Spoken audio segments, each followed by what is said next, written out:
Greetings and salutations, everybody. Welcome back for my latest video. And for those of you who are new, I like to make these little videos about things that I enjoy and I want to share. Usually film, usually either 80s or horror or a bit of both.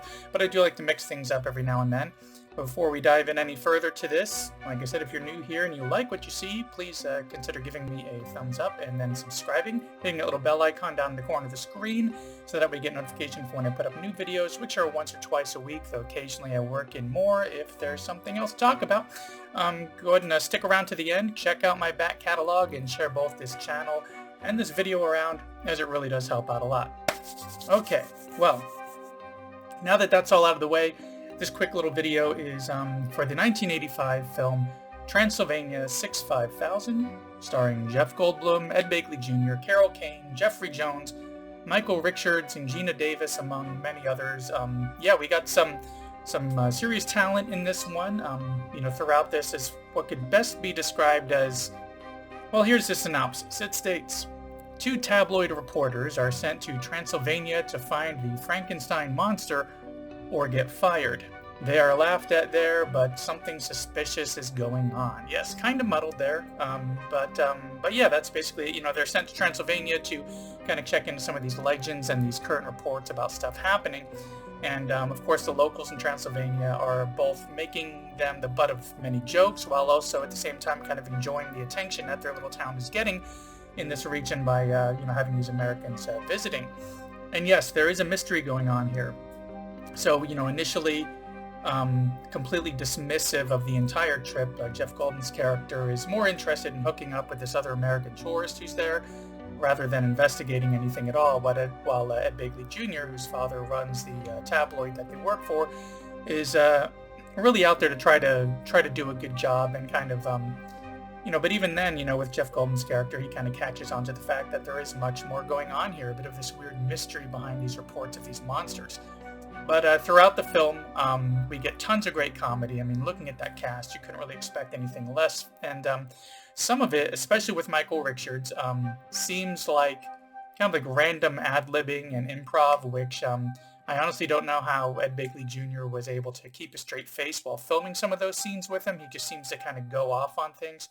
And but yeah, not all of this comedy is over the top either, or like really in your face.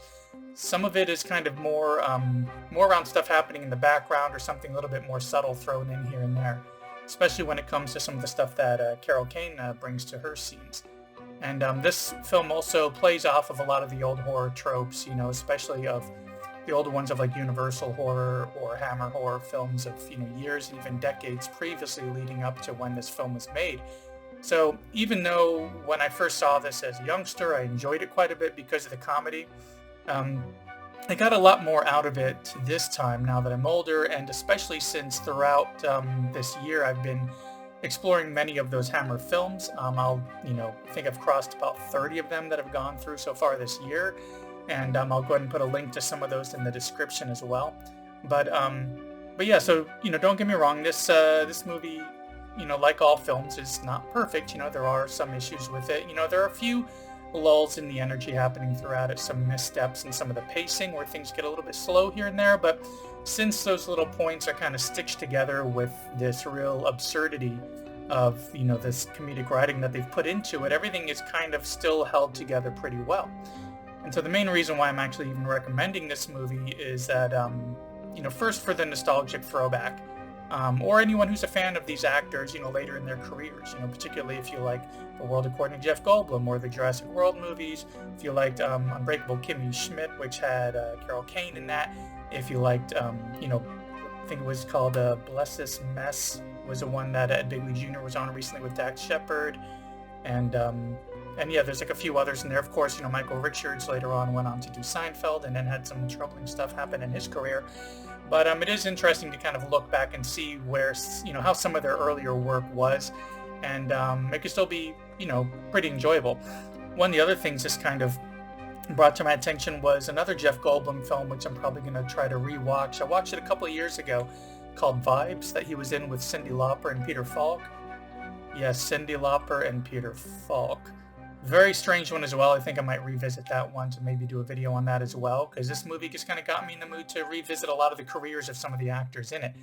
It's very lighthearted, very straightforward, just some zany, weird comedy with like this little horror twinge on the back end because it takes place in Transylvania. It has to do with, werewolf, vampire, Frankenstein's monster, all those sorts of things. But it's a really fun one worth checking out. At the time of this video, it's available on Amazon Prime. But yeah, so if you have a chance, go ahead and check it out. It actually is a lot of fun. And speaking of checking out, thanks for checking out this quick little video that I want to put together for this 80s throwback. Thanks for sticking around to the end. As with the rest of that YouTube stuff, it really does help out quite a bit. Be sure to subscribe and hit that bell icon. I do plan on having some other videos up soon, hopefully one this Friday for the next one in that Hammer Dracula series of films. And that's about it for this one, so I will see you in the next one.